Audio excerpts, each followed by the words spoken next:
Welcome again to the program Transforming Lives One at a Time. Whatever part of the globe you may be viewing us from, we say welcome once again. I am your friendly host, Deanne, and today we will be talking about pregnancy and infant loss. My guest today is Makida Gray, founder of Zafeiri Foundation Initiative. Ms. Gray holds a Bachelor's of Honors degree in Business Management from Anglia Ruskin University. In addition, she has an associate's degree in Tourism Management Studies from the Tobago Hospitality and Tourism Institute and a professional certificate in event management from George Washington University.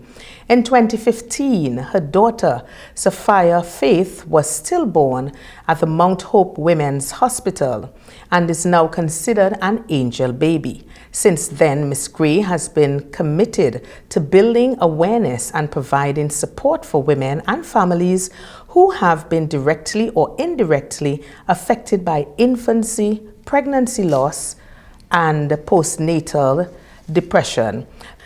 Ms. Gray believes that she has been touched by grace from her experience with her angel baby.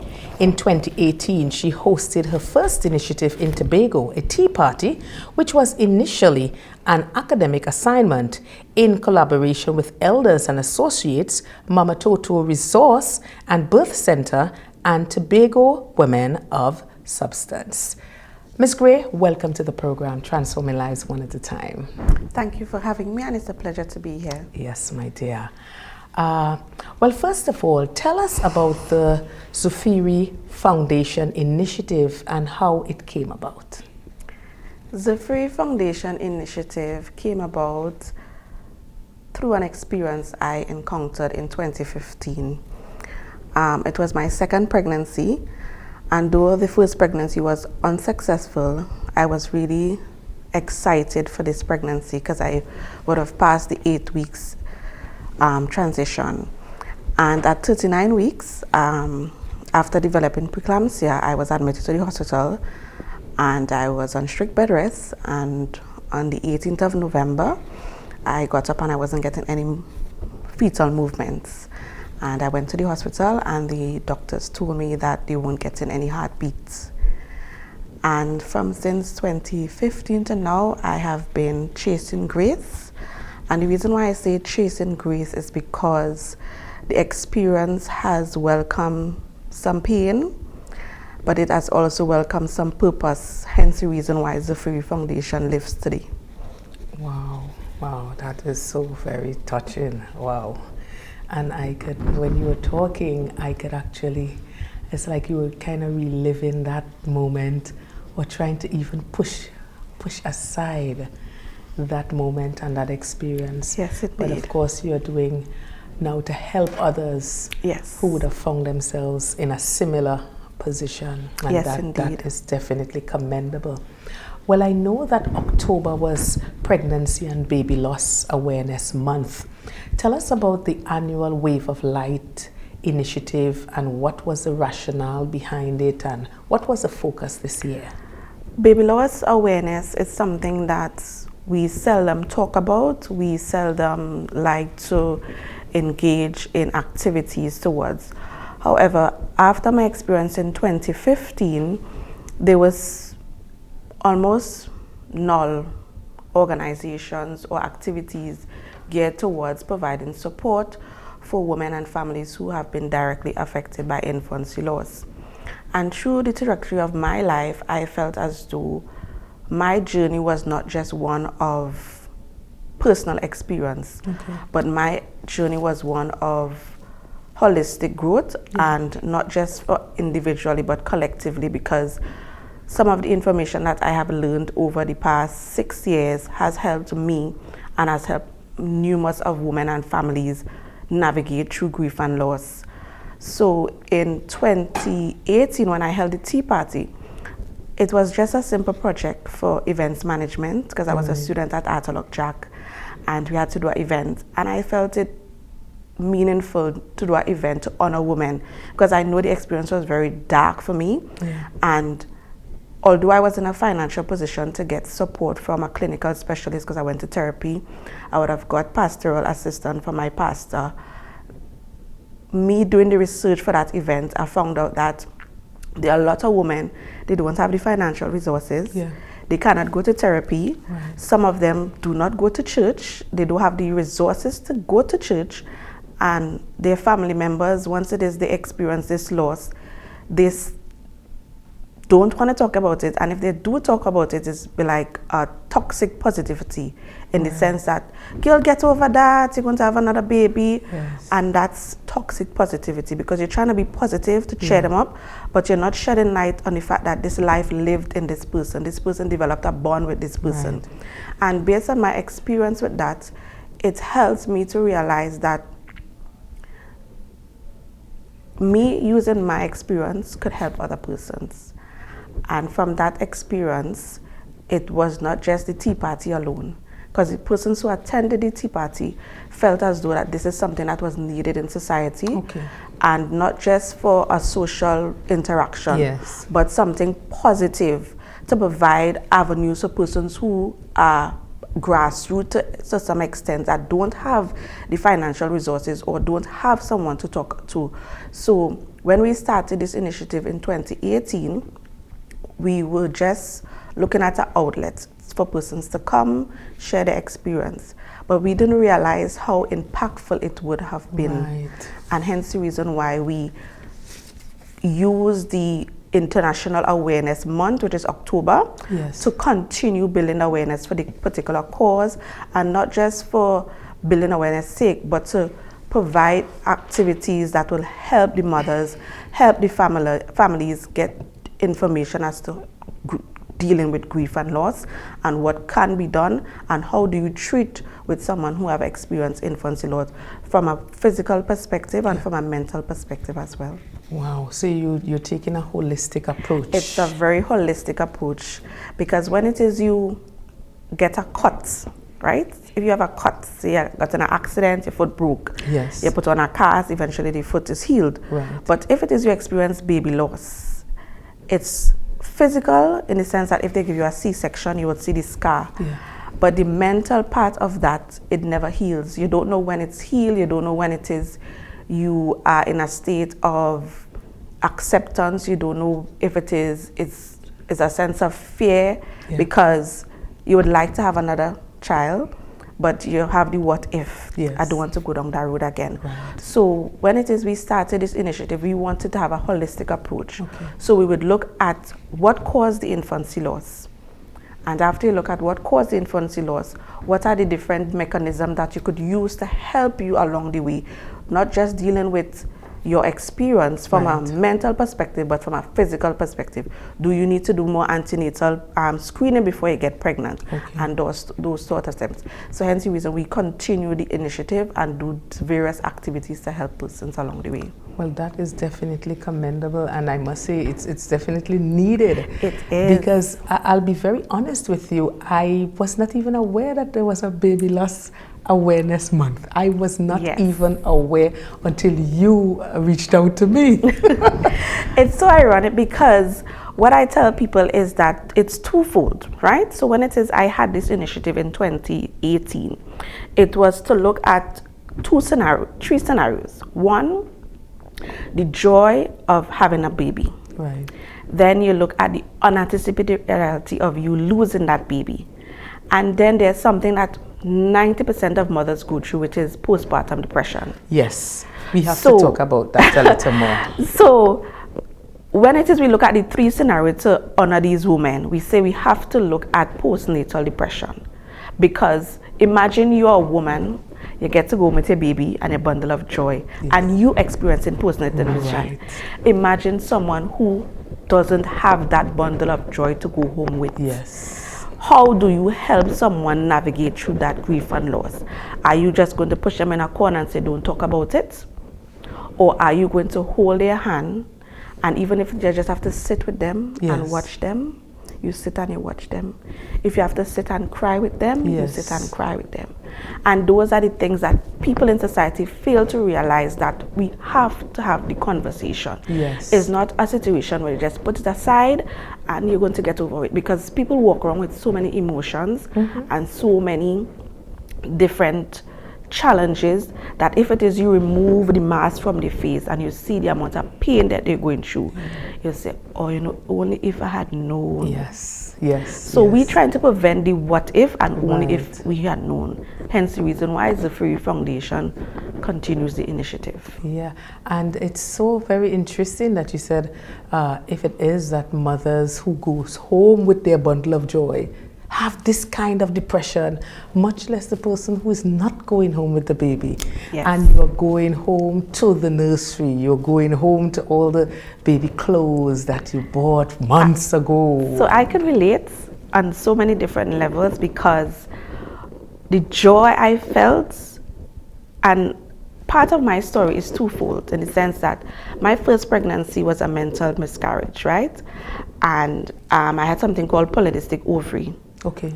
And that's something as common as infancy loss, right? And after that experience, when I found out that I was pregnant for the second time, I was like, yes, the joy, you know, the Lord shine upon me again. I was so elated at this experience again. And to see that I went all the way down. You know, there's an old saying, pregnancies, 1 foot in, 1 foot out, yes. and 1 foot out. Yes. So I was, you know, 1 foot in, 1 foot out, and I had a lot of complications. I had developed chicken pox when I was 4.5 months pregnant.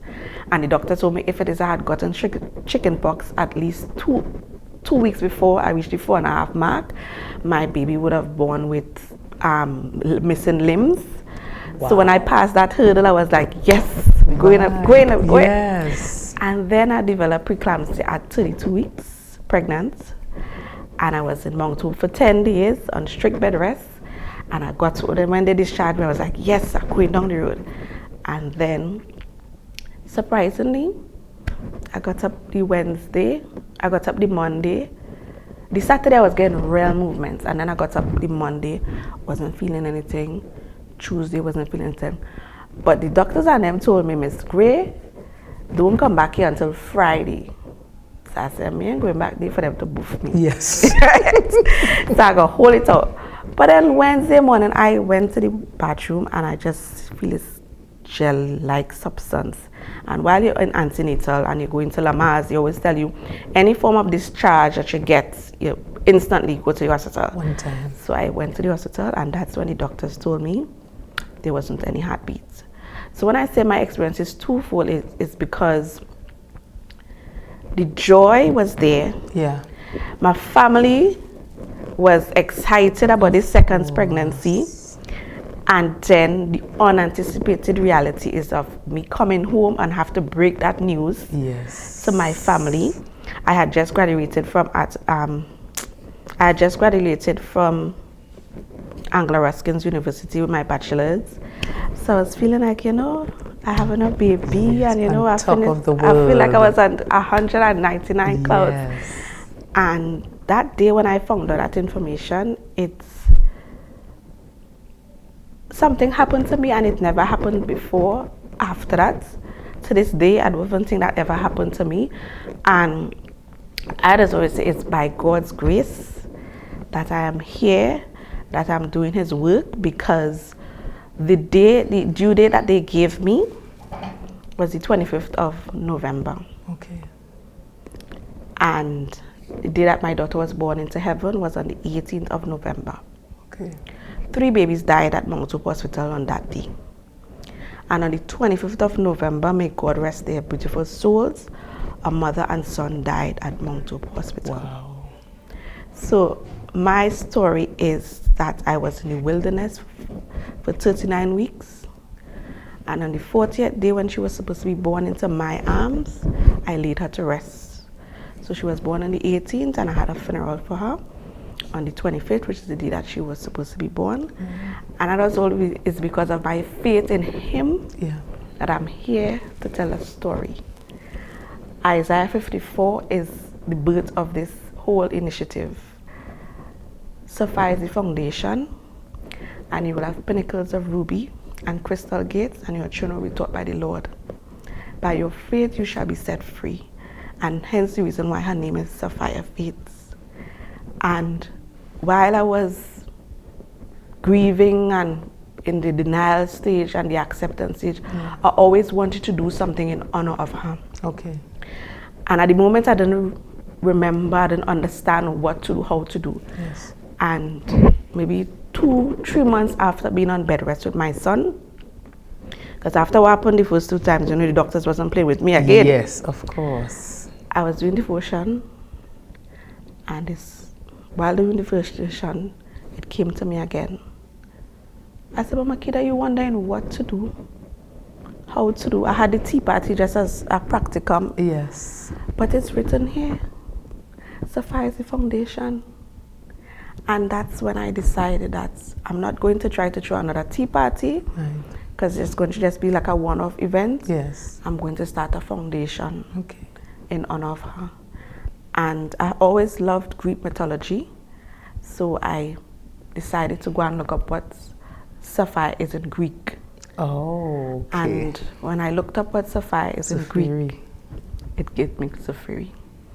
So we always know that in terms of from a biblical perspective, there's a lot of Greek mythology and those sort of stuff. And I felt that it will be so fitting because it's unique. Yes. When persons hear the name, they're like, what is this? Yes, exactly. That was my first thought. Like, what is she talking about? There's so many different names that you could have come up with. And initially it was supposed to be Touch of Grace. Okay. But then after, when I was on bed rest, because I had the tea party, and the tea party was Touch of Grace. Okay. In honor of joyous expectation and unanticipated reality. Yes. Which is the scenarios that we created. Right.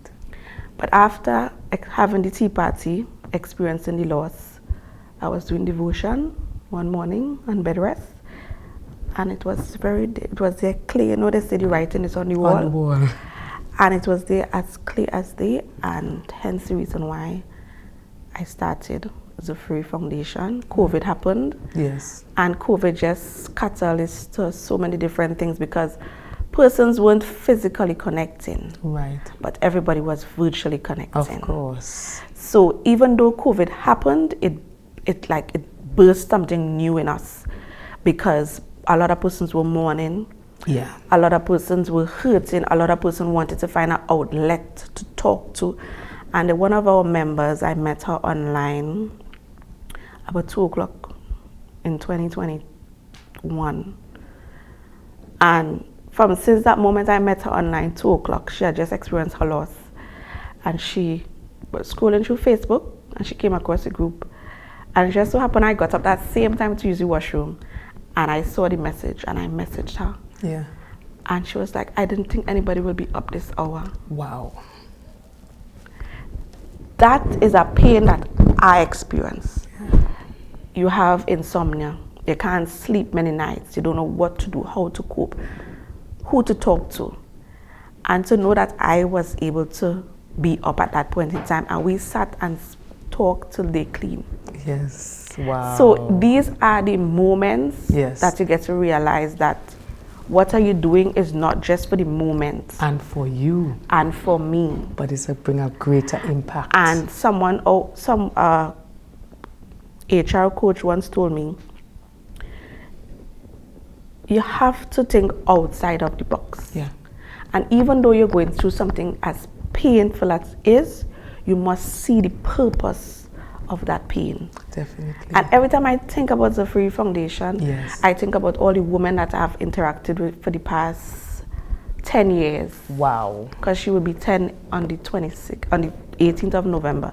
She would be 10. Wow.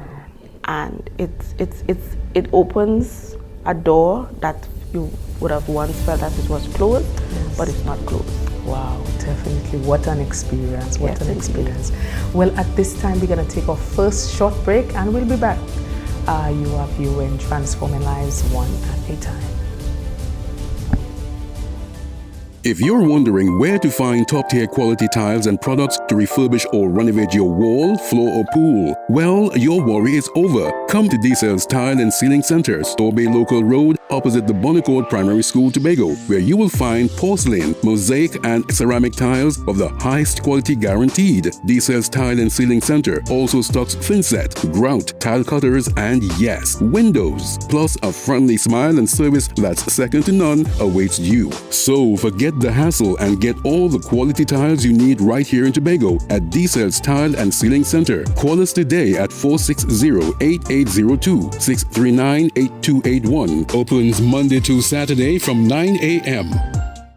Do you need electrical and plumbing supplies from construction to finish? Then check out Voodoo's Enterprises Limited, Milford Road, Canaan, Tobago. Get LED bulbs and fixtures, septic tanks, water pumps, laminate flooring, press cut power tools, and so much more. Open Monday to Saturday from 8 a.m. Call 280-2050 or 660-4970. Voodoo's Enterprises Limited.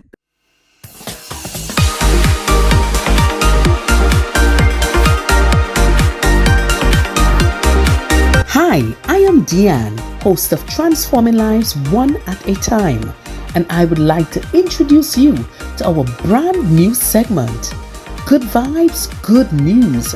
And this is where you have the opportunity to highlight your good news. You can send your 90 seconds video to our WhatsApp number 868-701-2099. That's 868-701-2099. Let's hear some of the good news that we never hear about. Good vibes, good news. Inspiring hope. Celebrating wins. Truly grateful. Hi, I am Deanne, host of Transforming Lives One at a Time.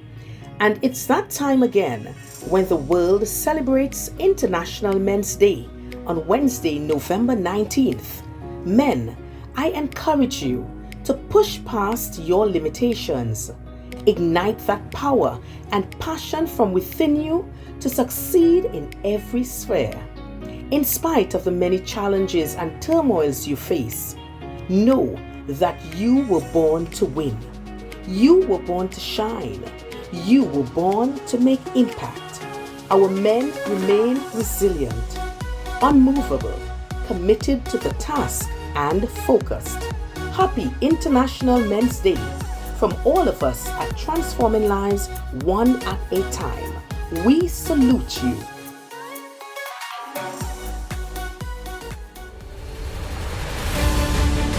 Welcome back to the program. We are speaking with Miss Makida Gray, and she's a founder of Zafeiri Foundation Initiative. Well, Ms. Gray, as it relates to the work that the foundation does, what happens throughout the year? Do you host like workshops, support groups? Share with us. So the Zafeiri Foundation, we have two calendar events. One is our support group meetings. Our support group meetings are held every first Wednesday of the month via Google Meets. So we log on a virtual platform the first Wednesday in every month. So our next meeting is scheduled for the 5th of November. And our second calendar event is for the month of October. So what we tend to do is, apart from having our monthly meetings throughout the year via the Google Meet platform, we have our calendar of activities in the month of October. So Baby Loss Awareness Month is celebrated globally on the 1st to the 31st of October. However, there's a Baby Loss Awareness Week, which is celebrated from the 9th to the 15th of October. So globally, bereaving parents gather together to share ideas, provide support, and a lot of research and development is done throughout the year, and then they give us an overview of those research development responses. Baby loss awareness started about 23 years ago, so we are in its 23rd year of celebrating Baby Loss Awareness Month. And what we do as a local initiative we have support meetings that is open to the public for the month of October. So while during the year we have it online and it's mostly members that attend, we open the October meeting for the public because that's the Baby Loss Awareness Month. So we want the public to get involved, to know what it is, how to cope with it, to know what are the different avenues that persons who they know could get support, right? And then we have our biannual Baby Loss Awareness Walk. So we don't have the awareness walk every year, we have it every other year. So this year we had our Baby Loss Awareness Walk. This walk is held within the Baby Loss Awareness Week. So Baby Loss Awareness is the 9th to the 15th, so the Saturday within that week. Globally, different organizations throughout the world, in particular SANS, which is one of the major Baby Loss Awareness group, Baby Loss Awareness UK, Laws for Louis, and Mama Toto Booting Center, they have Baby Loss Awareness Walk. And then for the Wave of Light, which is the International Day of Recognition on the 15th of October, mothers and fathers and bereaving families gather globally at 7 p.m. And they light candles in honor of all the babies that would have been gone too soon or born into heaven. And what tends to happen at those initiatives at the Wave of Light is that they have something called a name calling ceremony, where we, throughout the year, we collect baby names, and at the Wave of Light, we remember the babies. So when it is you see our table beautifully decorated with candles, the candles aren't just sitting there. Those, each candle represent a name that was submitted for the awareness month. And then after October, we continue with our awareness drive meetings, but then throughout the year, depend on, maybe members might want to look at a particular cause, or a member may have a challenge dealing with their grief and loss in different ways. So we invite clinical specialists to help us. Throughout the years, we have engaged in art therapy, we have engaged in journaling, we have engaged in inviting clinical specialists such as Dr. Alina to support us, also Dr. Winchester and Dr. Ford. We have a HR specialist coach, because what it is we realize as well is that baby loss awareness does not stop you from going back to work. You have to go back to work after you experience your grief and loss, mother and father. So HR specialist coach, which is Sasha Sanchez, she's based in Barbados. She really helps our participants and our members navigate through grief and loss. So sometimes she comes on and have sessions with us. So, well, you have already stated, because my next question was what kind of collaboration, but I see you have answered, you have answered that question already in your reply. I want us to talk a little bit about the realities of facing and coming to terms with the loss of a baby, whether it's via miscarriage, stillbirth, neonatal death, or termination due to a medical situation. I just want to touch on this one area, well, just to share some insight about the statistics before we go into grief and loss and how persons cope with it. Because sometimes people just say, like, you're grieving, that is not really true. People just saying that, but the statistics don't lie. So in terms of the United Nations Children Fund and the World Health Organizations and March for Demi, along with Baby Loss Awareness UK, they have highlighted and given us some critical statistics highlighting baby loss awareness. And what they indicated is that baby loss awareness affects 1 in 4 pregnancy and end in miscarriage. Also, 1.9 million babies died within the year 2023 to 2024, and that's statistics. 1 in every woman who have experienced miscarriage also experienced reoccurring miscarriages. And many of these could have been prevented. Also, what it is they would have highlighted to us is that for every 70 baby that lives, there's at least 1 that dies every 17 seconds. Baby loss awareness is universal. It is a stigma, it is a shame, and it's something that persons seldom speak about, no matter how it happened. Okay. And behind the scenes, it is noted that persons in third world countries such as Trinidad and Tobago are at higher risk of experiencing baby loss, reoccurring pregnancies. And what persons need to realize is that miscarriage, stillbirths, neonatal death, no matter what category, you have experienced life living in you. Right. And when someone experiences cancer, when someone experiences diabetes, or if someone experiences any critical illness, persons sympathize with them. Yeah. They openly speak about it. Of course. Why not speak about my pain? Why not give me the opportunity to share my experience with you so you would know how to interact with me and what to say and what not to say? So when it is you ask the question as to how to connect and how to share your experience, Yeah. it's not just a one-off.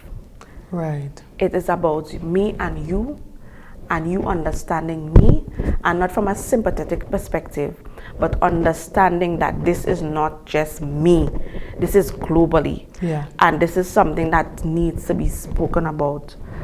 Also, grief. When people say grief, it's okay to grieve for your mother, it's okay to grieve for your father. Why not allow me to grieve my baby? Of course. Of course. Then why society don't let me grieve for my baby? Why society keeps saying, stop talking about that, you'll get our next one, you're still young. Well, you have to understand that sometimes persons, because you have not traveled that path, they can be so insensitive. That is exactly. There was a specialist that came on to our monthly meeting this month, and she would have shared a very valid insight. She said sometimes in life, if people have not walked the road that you have walked, Yeah. they can't relate. That's right. That's right. And then sometimes when it is they try to relate, instead of they do many much good, they do more harm. Yeah. But what we realize with baby loss grief is that it's as common as any other grief. Right. It's not to say when you experience baby loss, your grief is different from someone who lost a father or someone who lost a mother. Because what it is, the statistic shows is that grief has 5 different stages. Grief has the denial stage. It has the stage when you're angry about it, you just don't want to talk about it. It have the stage where you're battling with yourself, you're trying to see, oh my God, if I had done this or if I had done this. Right. And then there's a state of total depression. Yeah. That darkness, that moment you just don't want to interact with anybody. And then that there's a stage of acceptance. Yes. When you find peace, knowing that your loved one is in the hands of the person that they believe in to be their God, and you yourself begin to glow again. True. Because Live again. you begin to live again. Because when you're going through that grief, it's not to say today you're angry, tomorrow you're depressed, Yes. or tomorrow you're battered. It's like, Yes. Mixed emotions. it's like, you know, when you plait your hair, you plait it up not and it's real nice and thing. Yes. But inside, if you didn't plait it up like that, all of them different plaits to come together. Yes. And that's how grief is. Grief is something that you have to give it time. Yes. To work You have its way, to work its course. To work its course. You have to learn to accept the different stages. It's not going to be all hunky-dory every day. Yes, that's right. That's Right? Makida, so I want us to delve into some of the coping mechanisms that can be adopted with the loss of a baby for both mother and father, because I know most of the times we concentrate heavily on the mothers. Yes, we do. But we have to understand, recognize, acknowledge that we also have a grieving father. That father has lost his baby too. Yes, indeed. You know, so we cannot downplay that aspect of it in terms of including fathers into the whole mix. Yes. So talk about that in terms of the mechanisms coping. What we at Zafeiri Foundation do, and this is something across the board that most organizations do, but we actually have an acronym for it, which is REST.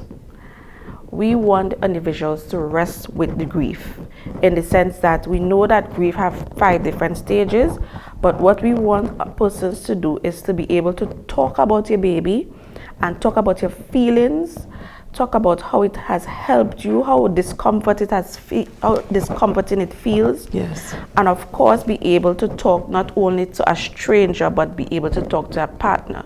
Because what happens sometimes is that 1 in 8 families who experience infancy loss separate. 1 in 8. 1 in 8. And you might say, well, maybe they're not meant to be, but sometimes it's unresolved or undiscussed communication that leads to resentment, that leads to misunderstanding. Yes. And sometimes a simple conversation, once it is you rest with the grief, a simple conversation can help. And when it is we say rest with the grief, is reflect. Reflect and have respect on the findings of your medical professional. Sometimes when you experience grief and loss, especially if it is the baby die for medical reason or medical reasons unknown, some persons don't want to get an autopsy, they don't want to know why it happened. Okay. But sometimes you need to put yourself in a position to respect the fact that you have to reflect on the situation to know if you have to have another baby, what are the precautions that you have to take. Maybe you have to start to take your antenatal vitamins earlier, or sometimes you may have to go to a special doctor. Okay. Maybe your husband might have some challenges, maybe you might have some challenges.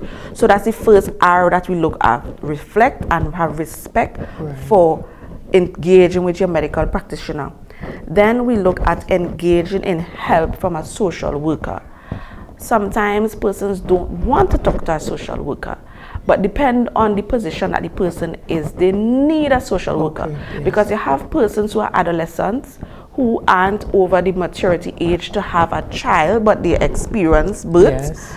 And the parents can't talk to them, or sometimes they're misbehaving in this kind of not appropriate way. Right. And you have to You get need a that social professional help. worker involved. Yes. Then we say set time to cope with the grief and get counseling. And when we say get counseling, it may not be from a professional counselor, but it may be from a peer support counselor, in the sense that you find yourself in a space where persons are like minds, that you could share your experience, and hearing someone else's grief, Yes. you ask yourself, I thought I had it bad, but nah boy, I don't think I could. Yes. So then we say that's part of the resting. Right. And the T, trust the healing process. Okay.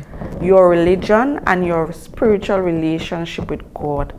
And not just your spiritual relationship with God, but your spiritual relationship with your leader. Some persons don't go to church. We all know that. Right. But when things happen to them, Oh yes. they find God. Yeah. And it's not to say we're bashing anybody to some extent. Yes. It's just the reality. It's just the reality. Grief brings person closer to God. To God. So hence the reason why we developed the acronym to REST. Okay. So when it is you find yourself resting with the grief, you look at all the different aspects that grief has made you realize that you need to have respect for the doctors, because sometimes when it is you lose a baby, you want to see no doctor, you know? Yes. But then you have to engage with a social worker. Of course. Sometimes there's not enough social workers available, but once it is you have the resources available to you, accept the resources. Of course. And then take time to go to counsel. People just want to go to no therapy. I said, me, I don't want to go and sit down and talk to nobody. I don't want to relive it over. But if it is you don't find time to talk about it, how you expect for them to help you or for you to help yourself? And of course, and the last healing part process, is to trust the process. Yes, definitely. Well, Makida, I want us to touch quickly on that fertility journey after a baby loss. And of course, some of the insecurities, the fear factor that will obviously arise after such a traumatic experience. I don't want to go down that road again, because I lose the first one, I might lose this one as well. We're just being real. Yes. So let's talk about that. It is a very harsh reality. It is one of the most painful experiences that any individual collectively and individually could go through. And when I say collectively, because from the time, especially if it is you the only child in your family, Yes. and you and your partner decide that you're going to be fruitful and multiply, that baby is not yours again. Yeah, of course. That baby especially the grandparents. Well, that's why I say Grandparents, collectively. hats off. They take over that baby. Collectively. Yes. So we have to find different coping mechanisms, not just to help the mother, but to help the father, Yes. and to help the family deal with that. Because I'm telling you, when I experienced my 2 losses, my third, I did not have the courage to tell some of my family members. Some of them vexed to be all up to the day that I was pregnant again. Because I did not want them to go through that pain of knowing that it's possible that I may lose the baby again. So I took the hard way. I kept it to myself. And it has some days I really wanted to reach out to them and talk to them and tell them I'm having another baby and for them to be excited with me. But just the mere fact that I didn't want them to go through that. Yes. So those are some of the challenges that women face individually and collectively. So what it is we try to do is that we try to engage person to come out to the peer support meetings. Right. That's the first step. And then we have something called Keep the Faith. The 5 Keep the Faith. Create a journal. Write it down, because where you feel today, you're not going to feel that way 5 months down the line. True. Start a hobby. At the moment of your loss, you might be able to ride a bike. Maybe about 2-3 weeks later, you'll be able to ride a bike. That hobby could be able to relax your mind. Yes. And when it is your mind is relaxed, your hormones start to feel like a nicer, ease up the little body, you know. And then we encourage persons to get in some social activity. Also create inspirational music. Music, listen to me. People that feel football. Music is powerful. People that feel football is the love language for the world. Music is the love language for the world. So we encourage people to create that favorite playlist. Yes. And last of the 5 is spend time reading inspirational books and basically the Bible. Okay. Because most of the time you could read 10 inspirational books and all of them is from the Bible. Excerpts. Excerpts from the Bible. Definitely. And then we also encourage persons, these are some of the coping mechanisms. We encourage persons to go to grief counseling. Yes, the peer support will be able to share with you in a place of solace. Each one help one. But we don't have the clinical understanding for certain attitudes and behaviors during the loss. So we encourage persons to do that. And one of our collaborations would have been with Delissa Rollock. She's an art therapist. We encourage persons to do some sort of art therapy. Even if it's a simple coloring book. You get it, and every time so often you sit down and you color. Something relaxing. Something relaxing. Very well. Well, at this time we're going to take a second short break and we'll be right back. Stay with us.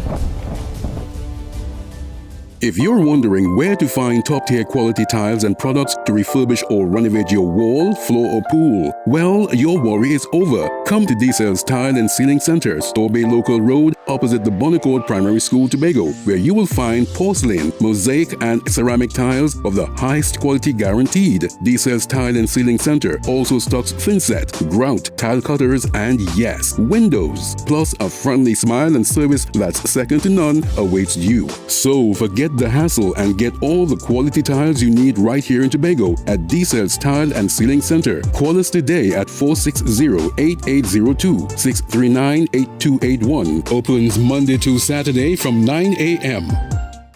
Do you need electrical and plumbing supplies from construction to finish? Then check out Voodoo's Enterprises Limited, Milford Road, Canaan, Tobago. Get LED bulbs and fixtures, septic tanks, water pumps, laminate flooring, Prescott power tools, and so much more. Open Monday to Saturday from 8 a.m. Call 280-2050 or 660-4970. Boodoo's Enterprises Limited.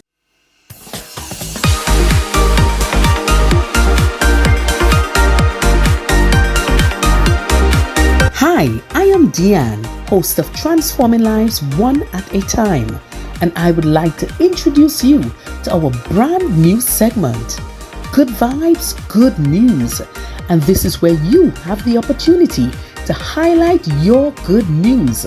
You can send your 90 seconds video to our WhatsApp number 868-701-2099.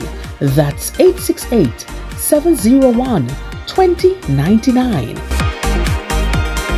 Let's hear some of the good news that we never hear about. Good vibes, good news. Inspiring hope. Celebrating wins. Truly grateful. Welcome back to the program. Well, Makida, you know, sometimes persons would usually ask the question. You would hear it all the time. Persons would always say, so are you still a mother if you miscarried?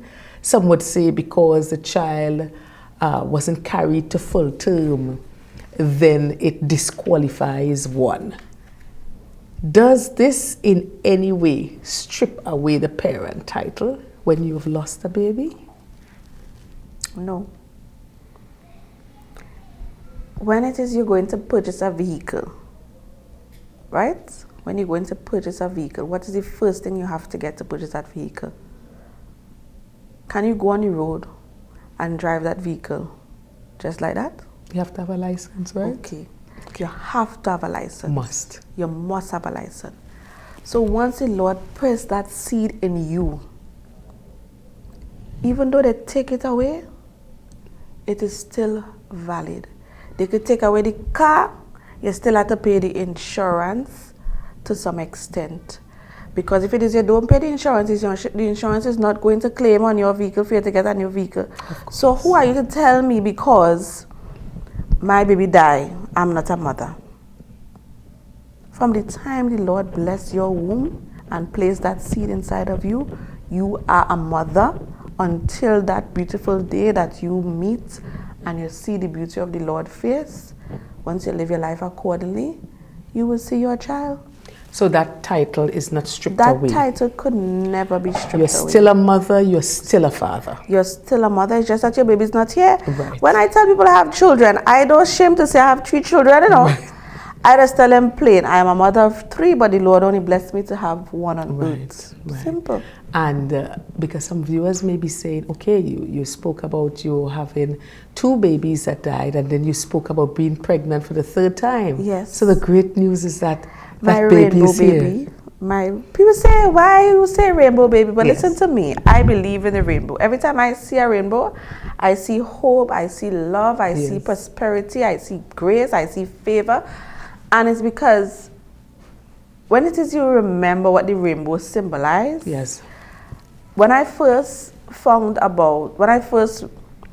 saw that that's the coin term that they give to a baby born after a loss, a rainbow baby. Yes. I was so elated. All my some of my members and my family members know, if you see a rainbow, you have to take a picture and send it to Makida. First, Makida is so in love with rainbow.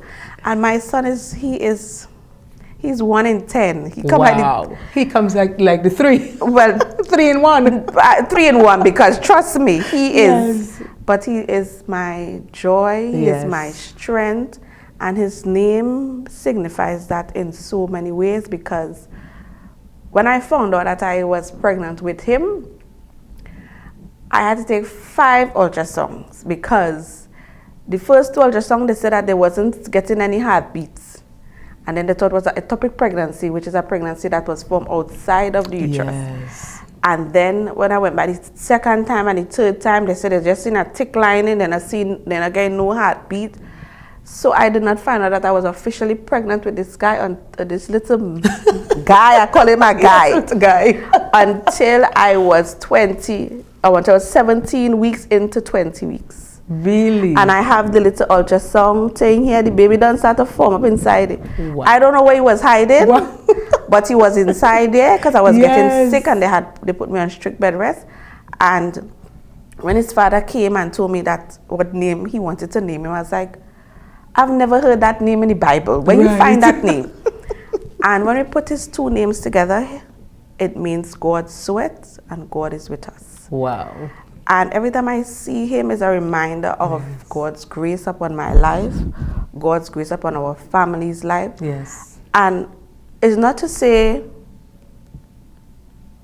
you overlooking or you're making other mothers feel that baby loss is something to glorify. No. It's not to glorify. You're just sharing your truth. It's to share your truth and to let other mothers know that there's hope. Yes. And based on your experience and you sharing your experience with persons, yes, it would take them out of that dark place and that feeling of I'm so hopeless. Yes. Look at Job. That's right. If anybody know about the story about Job in the Bible, he had everything. And lost. But in the end, he got back. So congratulations to you on your gift. 7 years old now, after having 2 losses. Yes, indeed. So congratulations to you on that. Baby is here. Baby is here. Makida, as we begin to wrap up the program, I want to give you the opportunity to leave something that would resonate with our viewers, or maybe touch on an area that we did not discuss today. Firstly, I want to extend a heartfelt thank you for taking the time to sit and have this conversation, because I know it's not an easy conversation. It's not a conversation most people like to speak about. Yes. But 3 things I would like to let persons know. 1, don't blame yourself. It's not a blaming game. And don't blame other persons, because something that you lose today, it's for your own benefit. And not in a bad way, because when it is you look back 5-6 years from now, it's like, why was blaming myself for? So 1, don't blame yourself. It happened. Take time to heal. Take time to give yourself grace. And 2, don't let other persons' advice make you feel as though you shouldn't mourn the loss of your baby. Okay. Don't. Right. Even if it is they come with their cliche statement, you in your own solid space, take the time to grieve. If it means that you have to come off of social media, if it means that you just have to spend time doing something that you have never done before, don't let other person's negativity allow you to stay in a negative state of mind. And I just always like to say this word. Give yourself grace. Okay. Because it's by His grace that we are all here today. And my experience, my pain has birthed this experience, has birthed Zafeiri Foundation. Yes. And it's only by His grace that I could sit, that I could cry, that I could laugh, that I could meet persons that I've never met before, sit down hours on the phone talking to them, midnight hour. And it's only by His grace that I am able to do that. I was in a very dark place. I lost friends. I lost a relationship that I thought that I would have always been in. And today when I look back, it all was for a purpose. Okay. It all was to bring me to this point here, to be able to sit and have this conversation. Wow. So just be reminded to give yourself grace, because this too shall pass. Definitely, definitely. Makida, someone may be viewing right now. At this time, they are now reeling from the loss of their baby, and they are now trying to come to grips with what has transpired. Am I in a dream? They're trying to come through the stages, but they're just at the first stage. It just happened. Or maybe it happened a while, but they're still going through that kind of process. Just share a word of encouragement with that mother or father today. You could speak into the camera for that. I would like to let persons know that your loss and your baby is looking down on you. And as hard as it may be, your baby would not want to see his mom or his dad sad forever. So there will be a point in time that you have to grieve. So allow yourself to grieve. But look at yourself, do some introspection, and know that there's an angel in heaven looking down on you. And there's a time and a season for everything. And if this is your time for you not to be with this baby at this moment, embrace that time. Don't beat up yourself. Don't feel as though it's the end of the world, because it's not the end of the world. Surround yourself with persons who can love you, who can sit with you, who can help you navigate through this grief and loss, because it's not an easy journey. But as I said before, this too shall pass. And know that your baby, whether it be boy or girl, or maybe I didn't even know the sex, is looking down at you. A friend of mine once told me, Makida, you have to look at this experience and learn from it. And as painful as it is, don't let it show on you. So even if it is you have to feel a certain way now, embrace that feeling, but move on.